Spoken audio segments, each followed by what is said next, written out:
мысалы болашақ бағдарламасы бар ғой, бізде 30 жыл болды жұмыс істеп жатқанына. Бірақ мамандарды дайындап жатырмыз, шетелде оқытып жатырмыз. Бірақ Қазақстанның экономикасы әлі дамымай жатыр, өкінішке қарай. Әлі күнімізді шикі мұнайды сатып көріп отырмыз. Болашақ бағдарламасы өзін жабу керек па?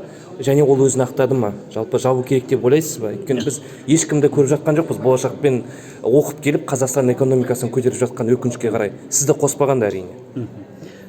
Болашақпен негізінде өте көп мамандар оқып қазір өздерінің жұмыстарын, қызметтерін атқаруда.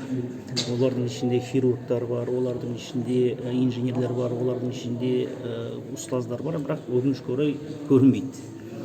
Қазір біз халықаралық бағдарламалар орталығына тағы да тапсырма береміз.